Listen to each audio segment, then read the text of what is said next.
Hey guys, this is gamercal playing the Pokemon trading card game once again, and this time we are using a Forest Blaze deck, named of course after the patchouli spell Forest Blaze, her fire and wood sign, naturally enough.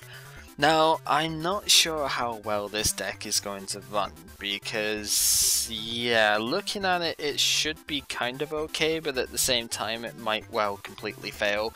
This deck is based around Venusaur and Charizard.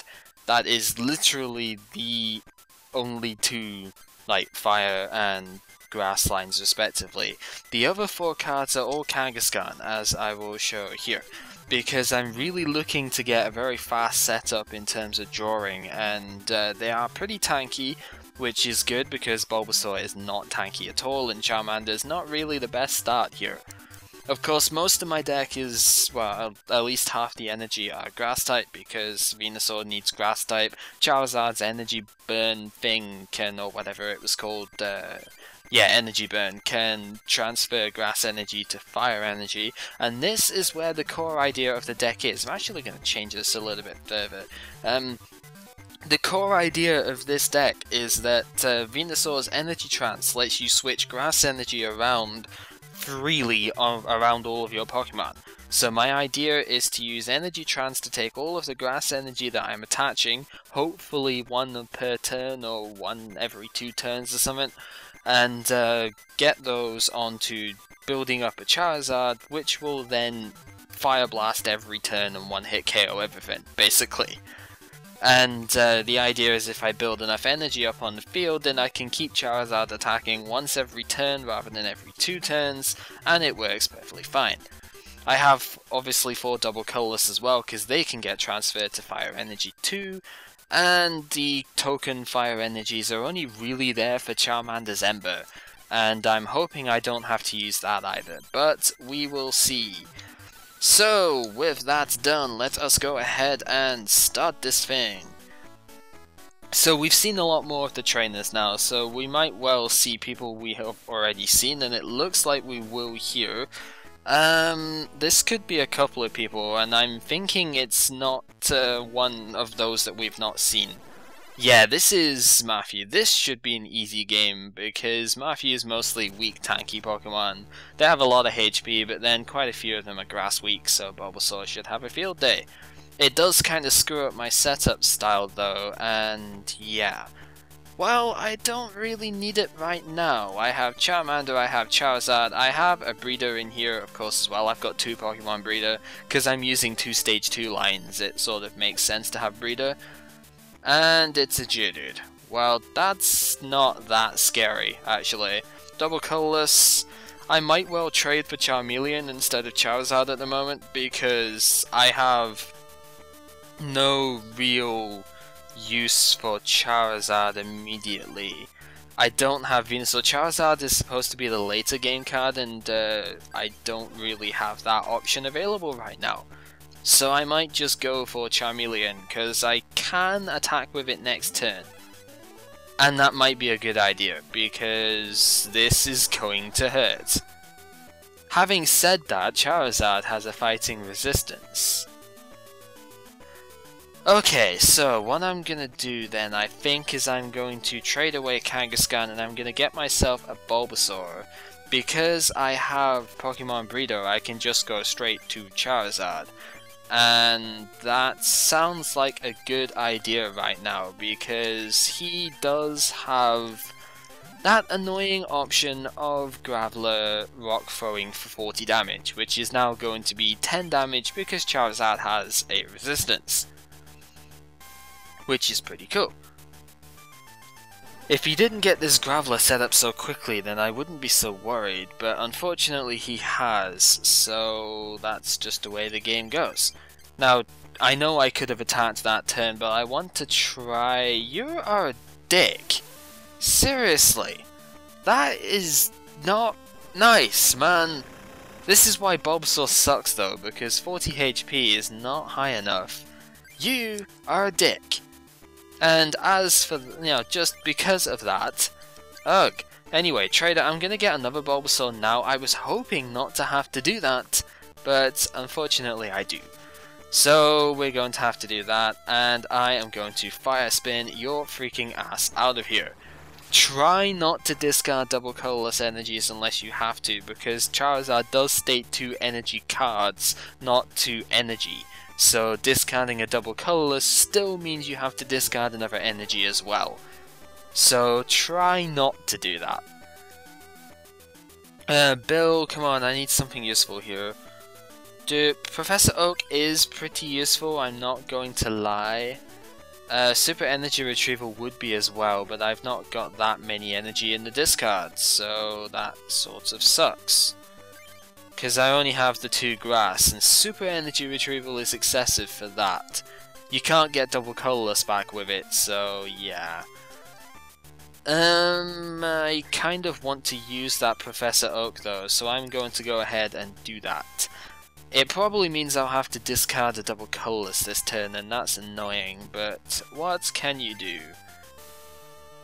Not a whole lot, that's what. Yeah, let's just go for it. Discard the grass and the double colorless. I can computer search for a double colorless next turn if he doesn't draw a Pokemon, which he does not. So I'm actually going to go ahead and do that, because although I have a lot of energy, if I can get double colorless this turn, I win. Because I can attack this turn, I can take out his last Pokemon, I have to discard all 4 energy which are on, but, you know, on Charizard, but that doesn't matter, because Charizard just burned through rock types. That's how freaking badass he is. As I said, Charizard's supposed to be the late game guy, not the early game guy, but sometimes it works out. He does have 120 HP by himself, so he is pretty freaking good. And next up is Kirsten. She is a grass player, so she's probably going to get roasted. I'm going to just right state here just in case, but honestly I don't see her winning this. I mean, come on, she's a freaking grass trainer. And I have Charizard. I also have Kangaskhan, which is a good start, I like that. Charmander obviously goes down. See, the idea now is that I should be able to fetch and draw quite a few cards, especially in a Bellsprout's presence. Because Bellsprout can't paralyze, unlike Oddish, so yeah. I'm going to predominantly attach Grass Energy, as I've said before, because the core idea is Energy Trance. So yeah, and I've now drawn a switch, so I will be able to switch away once I've done enough fetching. I will be able to switch out, and that's good. I don't obviously plan to deck myself out, that would be kind of dumb. I don't see, there's a reason I haven't played that many Professor Oak is because I'm probably going to have quite a large hand size most of the time, so I don't really like to discard. I could have put Gambler in the deck, and that was a consideration, but then I don't know. This would probably be one of the better decks to put Gambler into actually, rather than Professor Oak. Because with this one I have 4 Kangaskhan, so chances are if I flip tails I can still recover by fetching an awful lot. So this is not a bad deck to put Gambler in, and I might do that for the final fight actually, because that sounds like a good idea. And as you can see, this Bellsprout is doing jack shit to me really, it's not exactly a threat in the slightest. And now Charmeleon is out. Things are getting better. And let's just draw more cards, basically. Let's just get through. We've got Ivysaur, that's not really that useful. I would like to trader it, but I don't think I have a trader in hand. I've got Breeder, but Breeder is not trader, so yeah. Now I've got a trader. Talk of the devil. Yeah, so let's get Ivysaur away and let's get Bulbasaur out.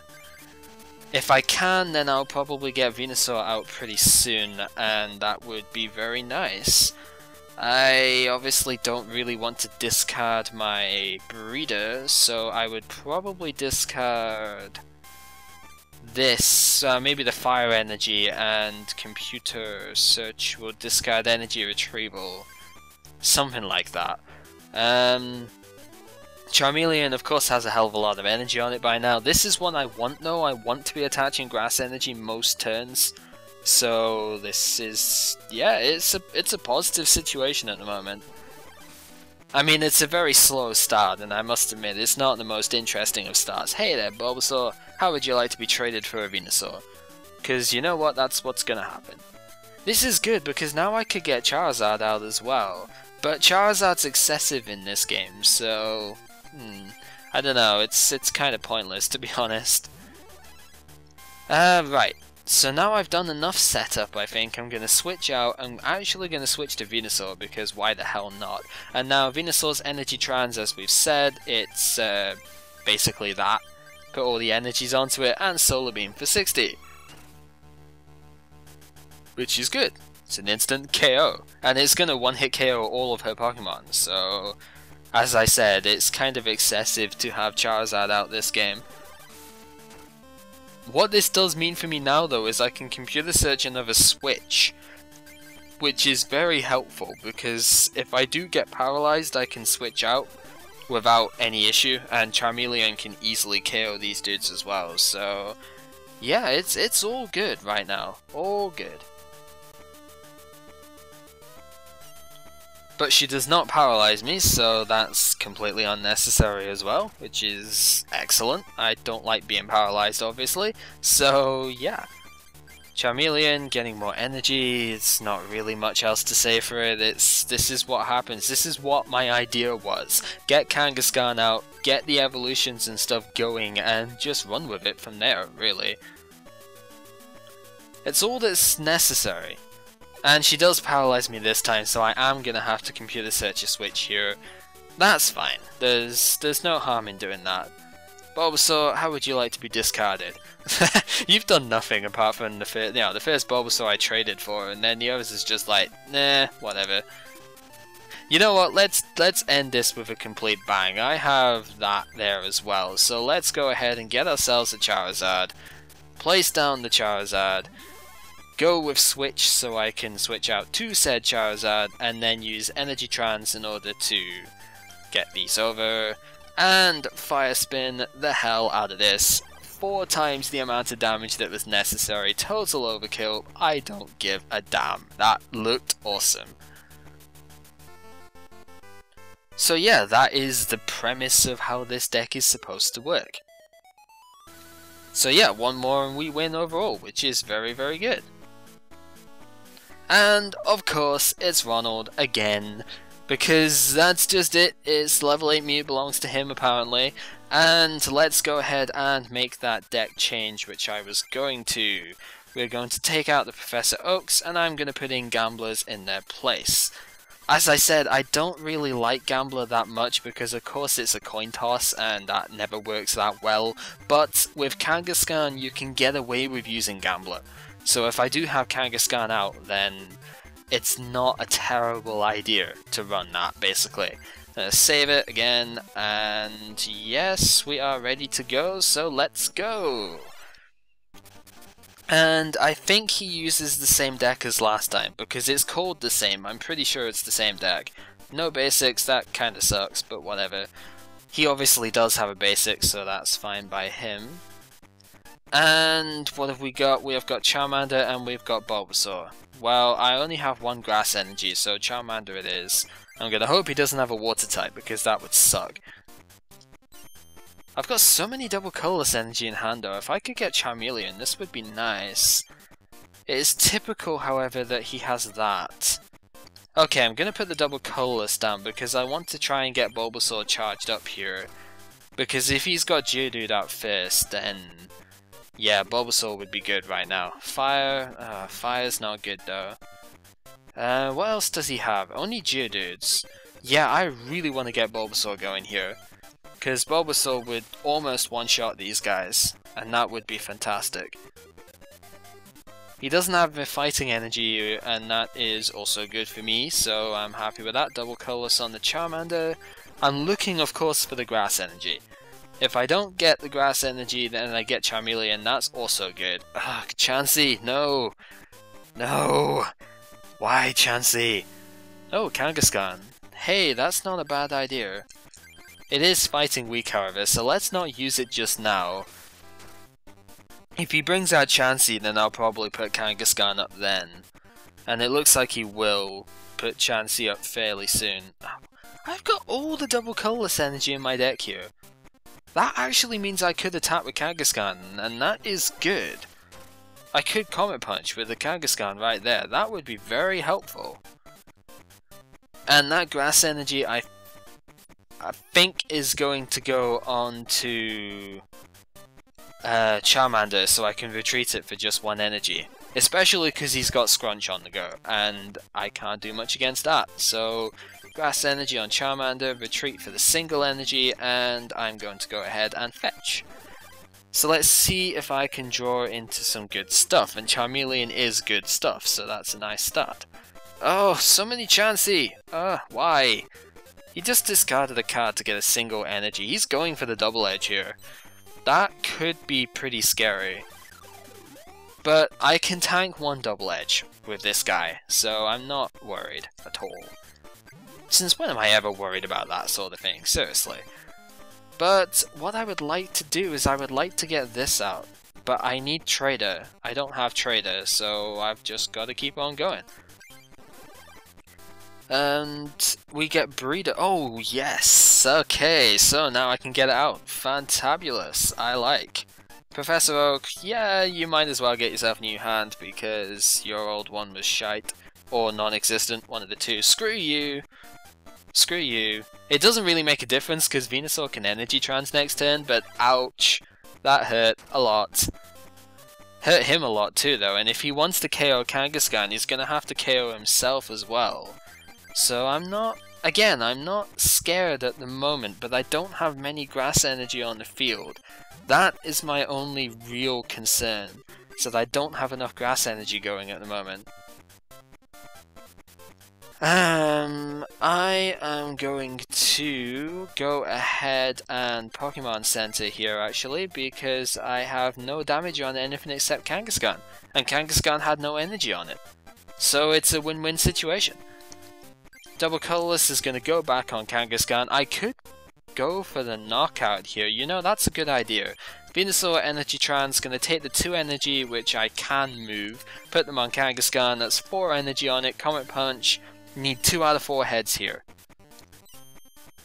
1 out of 3, yes, there we go, right, good. Got the knockout, so Chansey does no more damage, Pokemon Center fully healed me, super mega troll face basically. This is a good game so far. I am definitely on top here. Smog on the other hand could be kind of annoying, but he has not poisoned me, so that is good. And that's so Charizard, hello! I am very glad to see you. This deck is actually working out better than I expected. What I'm going to do, I think, is I'm going to discard you and you. It means the other Charizard's harder to get out, but I've still got 1 Breeder left in the deck. I'm going to get out Gambler, I think.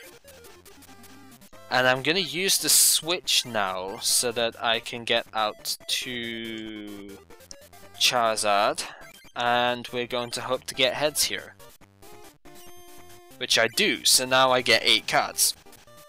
See, this is the thing, if we're with Gambler, not only do you get to keep the card you had, which okay, was irrelevant this time because I had no cards in hand, but you get to keep whatever card you had in your hand at the time, and you can get 1 more card than Professor Oak.